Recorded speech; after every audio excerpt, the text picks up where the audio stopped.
정말 은혜로운 찬양이었습니다. 다시 한번 하나님께 영광의 박수 드렸으면 좋겠습니다. 우리 옆에 사람에게 이렇게 말해볼까요? 하나님이 부르셨습니다. 하나님이 부르셨습니다. 믿으십니까, 여러분?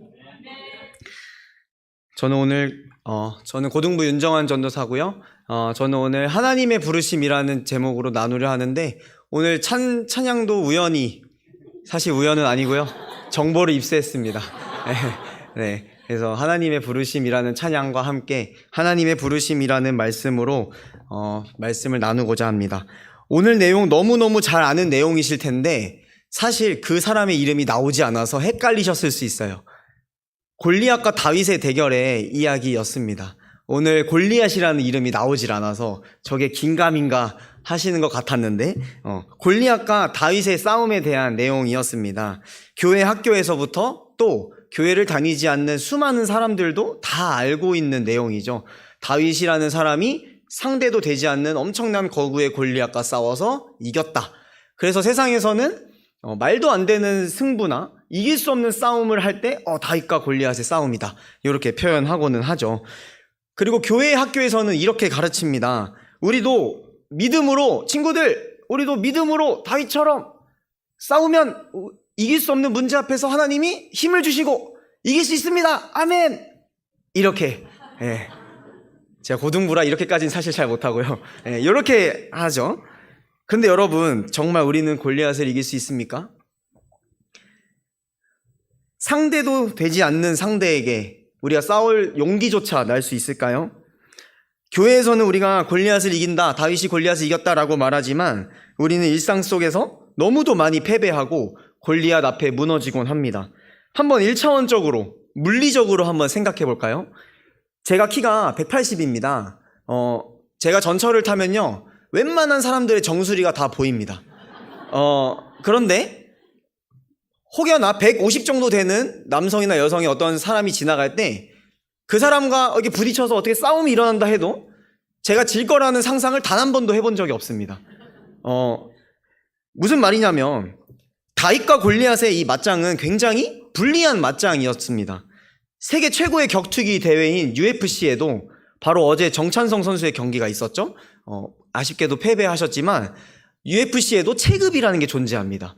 정찬성 선수가 속해 있는 그 급의 챔피언이 바로 위체급의 챔피언과 붙었는데 졌습니다. 그 다음 체급이랑 붙으면 당연히 지겠죠. 체급이 존재하는 이유는 아무리 해도 이길 수 없는 급이라는 게 나뉘어져 있다는 것입니다.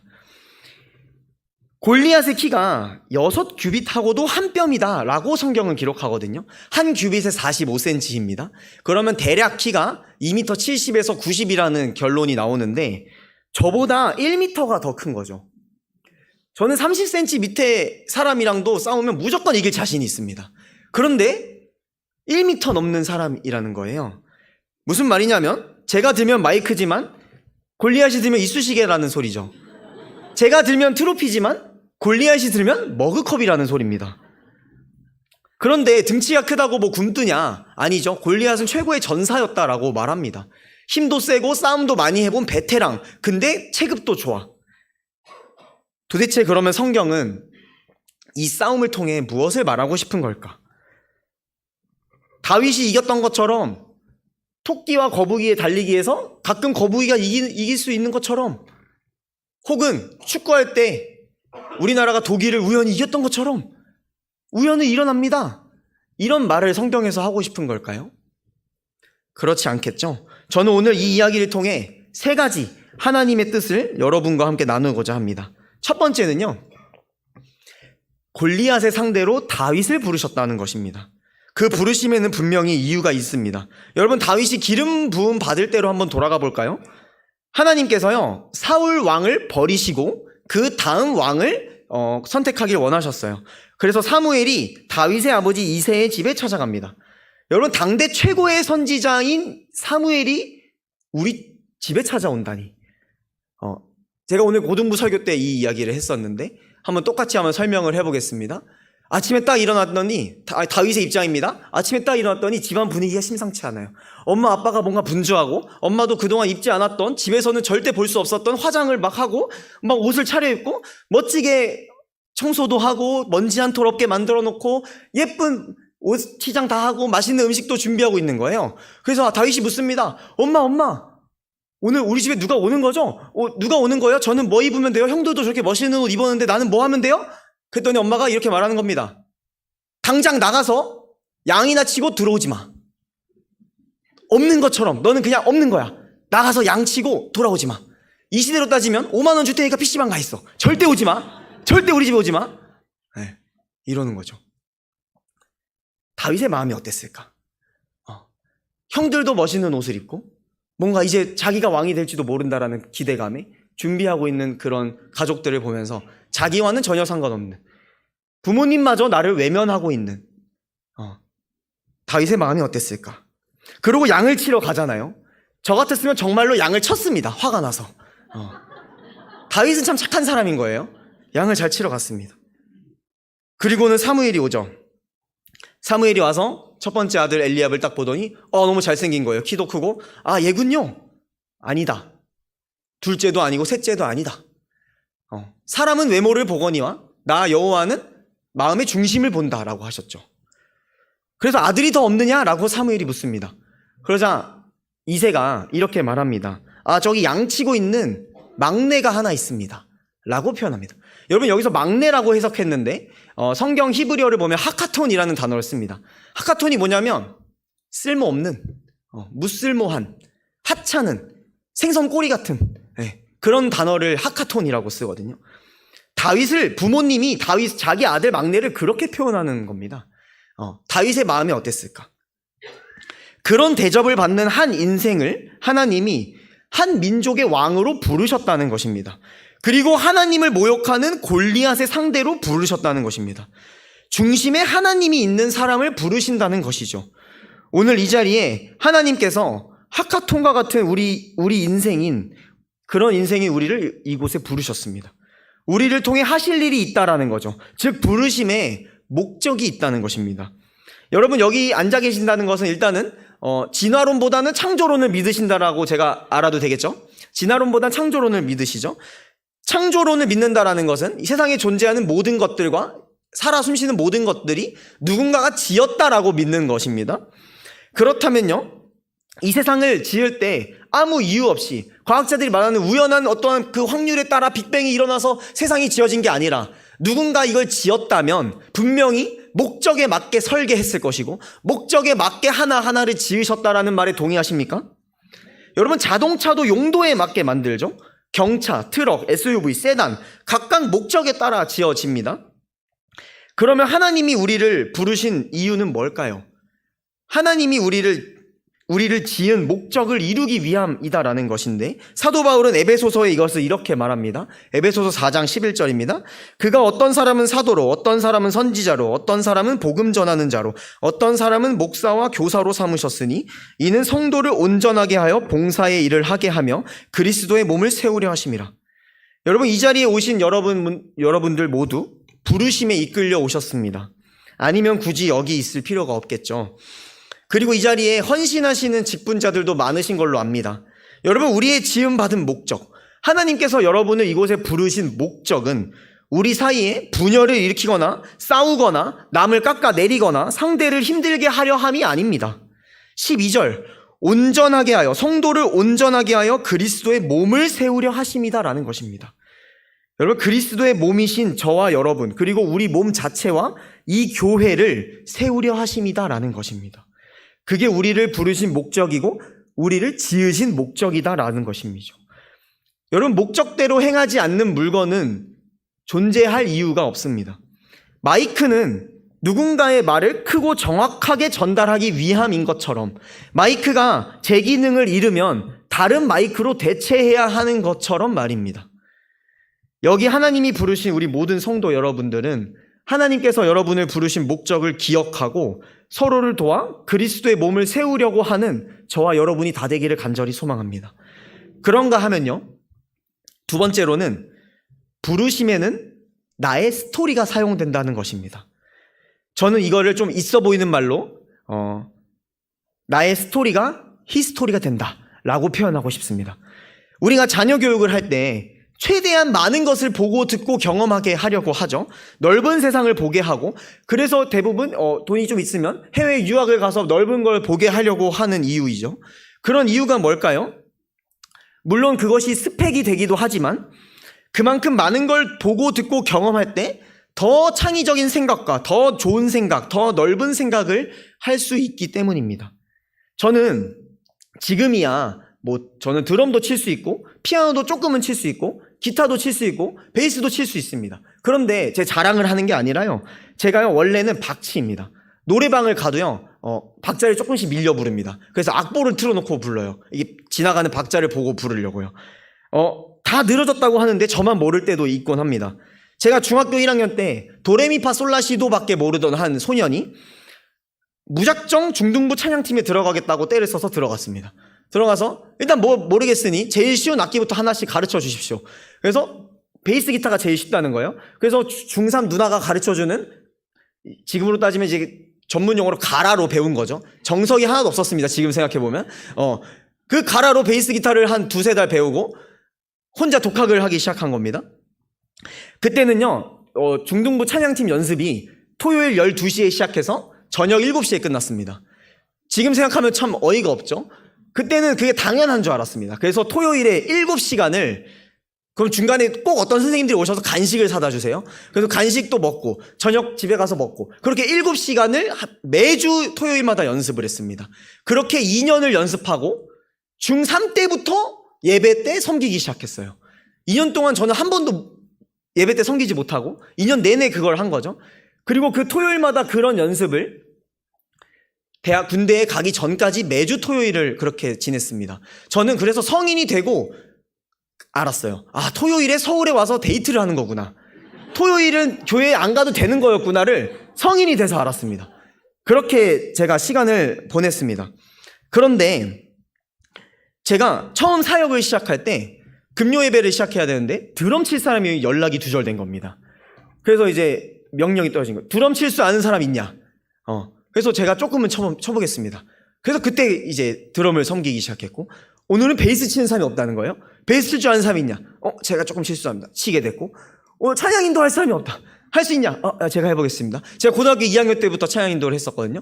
제가 해보겠습니다. 하게 됐고, 제가 지금 자랑하는 게 아니라 자랑하는 게 아닙니다.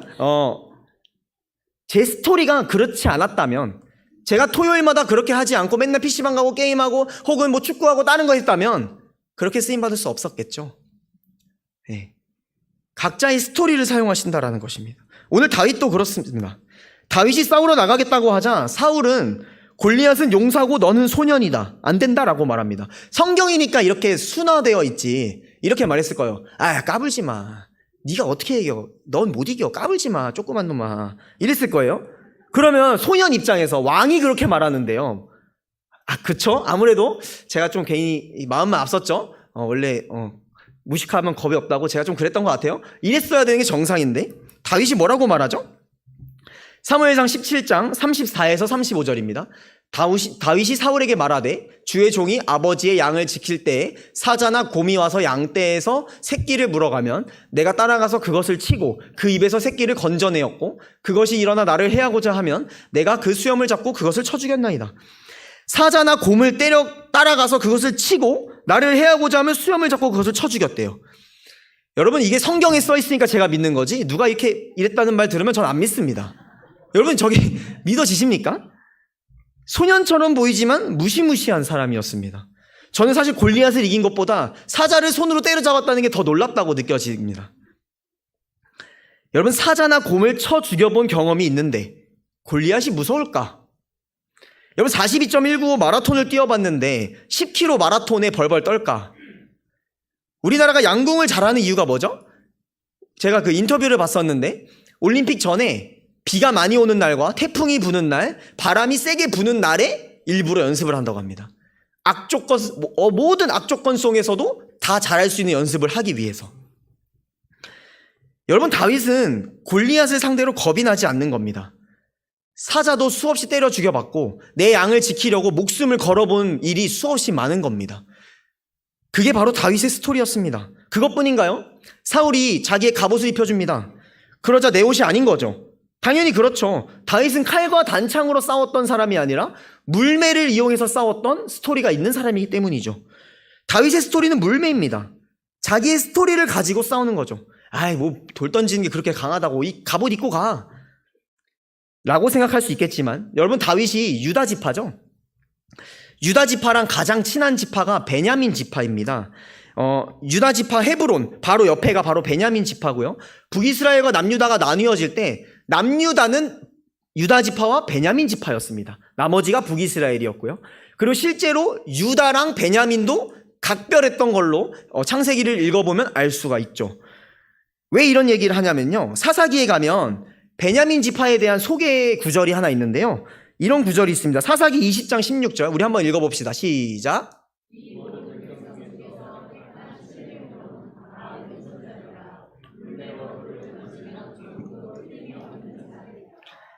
여기서 저 700명은 베냐민 지파입니다. 베냐민 지파의 특징은 물매를 던지는 사람들인데 조금도 틀림이 없는 자들이었다라는 겁니다.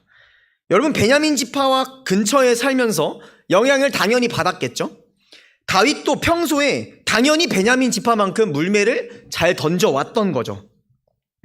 계속해서 이야기하는 건요, 다윗이 골리앗이랑 싸울 때 갑자기 용기가 나서 싸운 게 아니다라는 겁니다.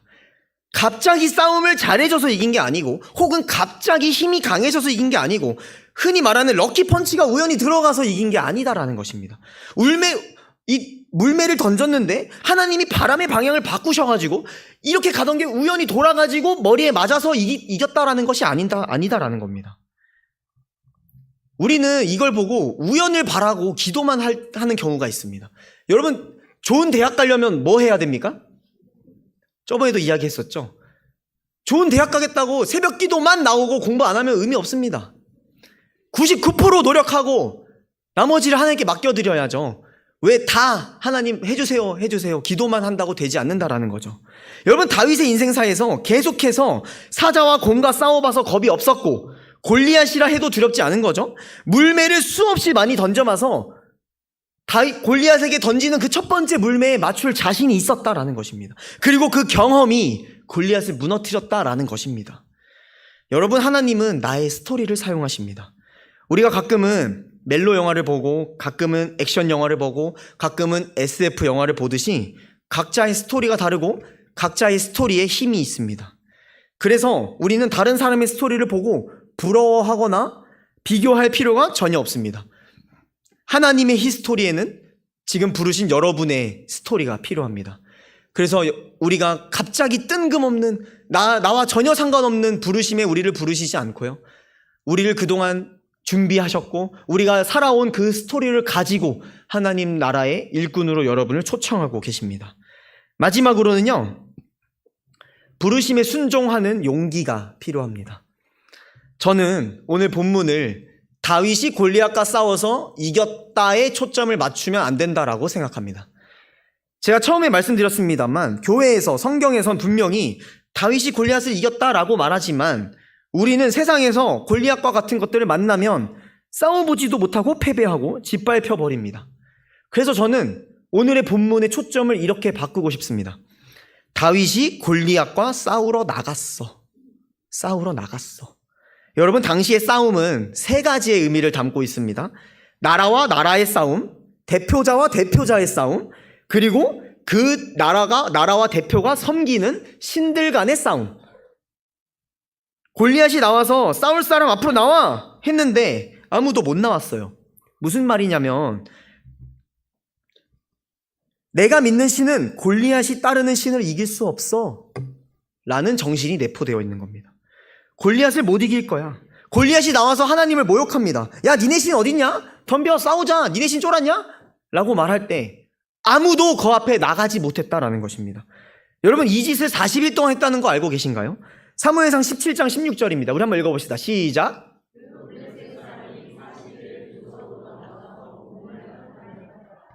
40일 동안 골리앗이 나와가지고 하나님 무시하고 니네 쫄았냐? 니네가 믿는 신 어딨냐? 덤비라니까? 40일 동안 그랬다는 거예요. 40일 동안. 그런데 40일 동안 단 한 명도 싸우러 나가지 못했다라는 것입니다. 지금 스토리에 다윗이 싸우기 전에 이미 한 30명 정도가 패배했으면 부담 없이 다윗도 나갈 수 있었겠죠. 나도 못 이기긴 하겠지만 나가는 보자 할 수 있었겠죠. 그런데 한 명도 나가지 못했다라는 거예요. 하나님을 믿는 족속, 하나님의 선택된 백성이라는 이스라엘이 하나님을 모욕하는데도 40일 동안 그 누구도 싸우러 나가지 못했다. 저는 오늘 본문을 통해 저는 이 본문이 골리앗을 이기는 방법에 대한 이야기가 아니라 이스라엘의 만연해 있던 패배주의를 말하고 있다는 걸 발견했습니다. 그 누구도 용기를 내지 못했고 싸워볼 생각도 못하고 있을 때에 마음에 하나님을 품고 살던 한 양치는 소년이 앞으로 나아오는 것입니다. 그리고 저자가 하나님을 모욕하는데 왜 다들 가만히 계십니까? 라고 화를 내는 것입니다. 그리고는 돌 5개를 딱 골라 싸우러 나가는 것입니다. 여러분, 싸우러 나가자 골리앗이 무시합니다. 하나님을 욕합니다. 그러자 오늘 본문 다윗이 멋있게 말하죠. 사무엘상 17장 45절 우리 한번 다 같이 읽어봅시다. 시작. 다윗이 블레셋 사람에게 이르되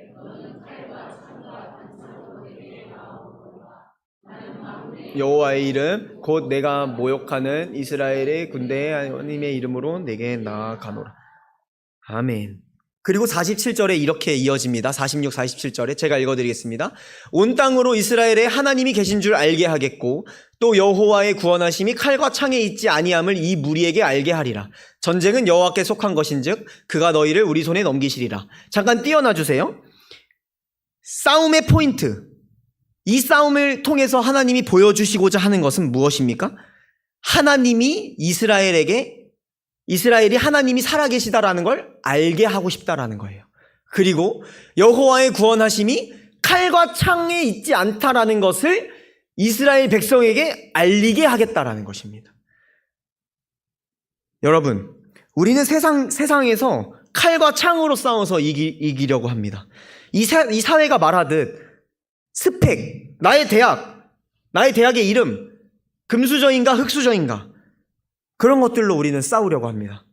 그런데 성경은 그걸 지적합니다. 여호와의 구원하심이 칼과 창에 있지 않다라는 걸 이 무리에게 알게 하리라. 이스라엘의 패배주의, 만연하게 있던 패배주의와 우리가 믿는 하나님은 저 골리앗을 이기게 해줄 수 없어라는 싸워보지도 않고 드는 이 패배주의를 다윗을 통해 그렇지 않다라는 것을, 하나님은 살아 계시다라는 것을, 신 중에 신이다라는 것을 알게 하시고자 하셨다라는 것입니다. 다윗이 이렇게 싸우러 나가고 이렇게 말할 수 있는 용기의 근거는 무엇입니까? 부르심에 순종할 수 있었던 근거, 그 용기의 근거는 아까 말한 자기의 스토리입니다. 그리고 내가 믿는 하나님에 대한 믿음입니다. 내가 넘어졌을 때 나를 일으켜 주셨던 하나님에 대한 경험, 사자와 곰과 싸울 때 나와 함께 하셨던 경험, 내가 갈 길을 헤맬 때 갈 길을 밝히 보여주시던 하나님에 대한 경험, 내가 대학이 떨어지고 취업이 안 되고 내가 회사에 잘려서 세상에 무너진 것만 같았을 때 만났던 하나님과의 경험, 그 경험이 곧 나의 하나님에 대한 믿음이 됩니다. 그리고 부르심에 순종할 수 있는 용기가 바로 내가 믿는 하나님에 대한 믿음에서 나온다라는 것입니다. 여러분, 하나님은 각자의 스토리를 사용해서 그 사람을 부르십니다. 외모를 보지 않고 중심을 보시는 하나님께서 마음의 중심에 하나님이 있고 물매를 연습해왔고 수많은 짐승으로부터 양을 지키려 목숨 걸고 싸워왔던 그 다윗을 부르셨습니다. 그리고는 패배주의가 만연해 있던 이스라엘 백성에게 여호와 하나님이라는 분이 누구인지, 신 중에 신이신 하나님임을, 또 유일한 하나님임을 드러내시고자 다윗을 부르셨다라는 것입니다. 그리고 다윗은 그 부르심에 순종했습니다. 여러분, 그런데 반면에 우리가 잘 아듯이 부르심에 순종하지 못했던 이스라엘 사람이 있습니다. 선지자가 있습니다. 바로 모세입니다. 모세도 그렇게 부르셨죠. 애굽의 왕자로 살았고 이스라엘이라는 민족에게 상처 입은 한 사람을 부르셔서 이스라엘 백성을 출애굽하게 하십니다. 그러자 모세가 처음에 뭐라고 하죠? 자신 없어 하죠. 핑계를 막 대죠. 저는 말을 못하는데요. 저는 뭐 누가 보냈다고 해야 돼요? 저 뭐 잘 못하는데요. 백성들이 나 싫어할 텐데요. 뭐 안 될 건데요. 안 될 건데요. 여러분, 기억하십시오.